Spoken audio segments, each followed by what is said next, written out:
जय हिंद दोस्तों। आरआरबी की एएलपी टेक्नीशियन और एनटीपीसी ले लीजिए या फिर ग्रुप डी का एग्ज़ाम ले लीजिए। इन सभी एग्ज़ाम में ऐसे क्वेश्चन जो आपके एग्ज़ाम में पूछा जाता है और ये जो क्वेश्चन हम लेकर आए हैं ये पिछले एग्ज़ाम में ग्रुप डी के ही पूछा गया है। तो इस वीडियो में मैं इन्हीं क्वेश्चन का सोल्यूशन आपको बताने वाला हूं, तो वीडियो को अंत तक जरूर देखिएगा। देखिए यहाँ पे जो हम पहला क्वेश्चन, टोटल 2 ही क्वेश्चन लिए हैं क्योंकि वीडियो ज़्यादा लॉन्ग हो जाता है। तो पहला क्वेश्चन है कि दो संख्या का योग जो है 40 है और उनका गुणनफल जो है 375 है, तो उनके व्युत्क्रम का योग हमें बताना है कि कितना होगा। तो व्युत्क्रम का योग हम कैसे निकालेंगे, तो इस क्वेश्चन को कंसेप्ट पर भी आप समझिएगा। जैसे मान कर चलते हैं कोई दो संख्या, तो पहली संख्या a और दूसरी संख्या b अगर हम लेते हैं तो हमें निकालना है इनके व्युत्क्रम का योग। और व्युत्क्रम का मतलब होता है किसी भी संख्या का अगर व्युत्क्रम करना है ना, तो व्युत्क्रम का मतलब होता है कि उसको उल्टा कर देना। जैसे इन दोनों संख्या के बट्टा के नीचे कुछ नहीं है तो एक छिपा है, तो इसको उल्टा करेंगे तो यह हो जाएगा 1/a और दूसरी संख्या b हो जाएगा 1/b।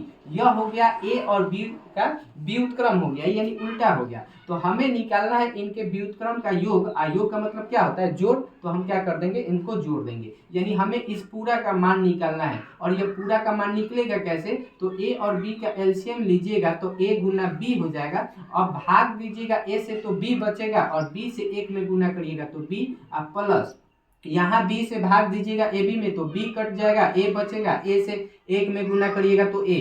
तो ऊपर आप गौर दें से देखिएगा तो यहाँ पे आपका a प्लस b है। a प्लस b का मतलब दोनों a और b दोनों संख्या है, यानी इन दोनों संख्या का योग है। और नीचे देखिएगा तो a इंटू b यानी दोनों संख्या का गुणनफल। तो क्वेश्चन में आपको तो योग और गुणनफल का ही तो मान दिया है। योग का मान 40 दिया है और गुणनफल का मान 375। तो हम योग के जगह पे 40 और गुणनफल के जगह पे 375 रख देंगे। अब यह 5 से 8 बार में कट जाएगा और इसको काटिएगा तो 5 7 35, 2 आएगा तो 25 बार में चल जाएगा। ठीक है, 5 बार में कट जाएगा 50 25। तो ऊपर आपका 8 और नीचे आ गया 75, यानी उनके व्युत्क्रम का योग कितना हो गया, 875 हो जाएगा। ठीक है, अब बात करते हैं सेकेंड क्वेश्चन की। सेकेंड क्वेश्चन को किस तरह से सॉल्व किया जाए, और ये ज़्यादा इंपॉर्टेंट है क्योंकि इस टाइप से क्वेश्चन आपको हर एग्जाम में मिल जाता है। तो देखिए सेकेंड क्वेश्चन कह रहा है कि किसी संख्या को जब 7 से गुना किया जाता है, तो किसी भी संख्या में जाहिर सी बात है कि हम गुना करेंगे तो गुना करने के बाद हमें एक संख्या मिलेगा। ठीक है,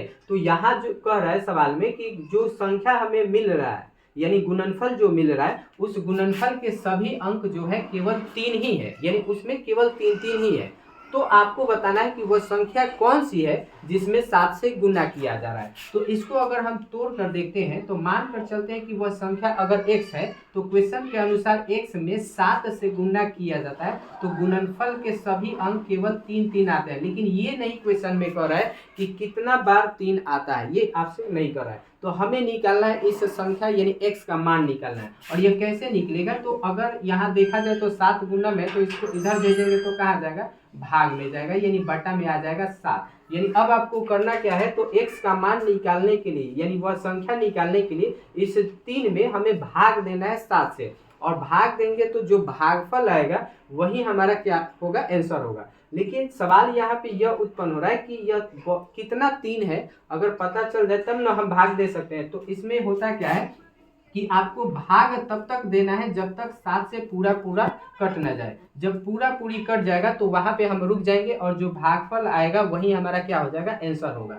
तो हम यहाँ पे 3 डैश डैश दे रहे हैं और इसमें हम 7 से भाग देंगे। तो पहली बार में 2 को 3 को ले जाएंगे 33 को, तो 33 जो है 4 बार में जाएगा 7 से, 700 कितना होता है 28, और 33 में से 28 घटाएंगे आपका घट कर आएगा 5। अब एक 3 उतरेगा तो हो गया 53।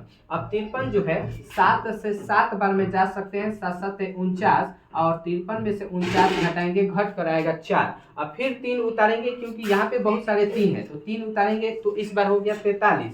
अब 43 को 7 से कितना बार में जाएंगे, तो 6 बार में जा सकते हैं, 7 6 कितना होता है 42, तो इस बार घट कर आएगा 1।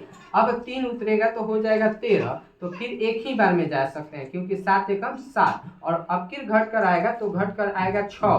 13 में से 7 घटेगा 6, तो फिर ऊपर से हम 3 उतारेंगे क्योंकि यहाँ पे बहुत सारा 3 है। आपको तब तक काटना है जब तक पूरी न कट जाए। तो इस बार देखिए तो हो गया 63, और 63 जो है 7 से 9 बार में कट जाएगा, 7 9 63, तो यहाँ पे जाकर लास्ट आपको कट जा रहा है। तो लास्ट यहाँ पे कट जा रहा है, तो हमें भागफल कितना मिल रहा है, तो भागफल मिल रहा है 47,619। तो इसलिए हमारा वह संख्या क्या हो जाएगा, 47,619 हो जाएगा। और जब इस संख्या में अगर आप 7 से गुना करेंगे तो केवल आपका क्या आएगा, 3 ही 3 आएगा। तो उम्मीद करता हूँ कि आप लोग को समझ में आया होगा। तो मिलेंगे आपसे नेक्स्ट वीडियो में एक नए क्वेश्चन के साथ, तब तक के लिए जय हिंद।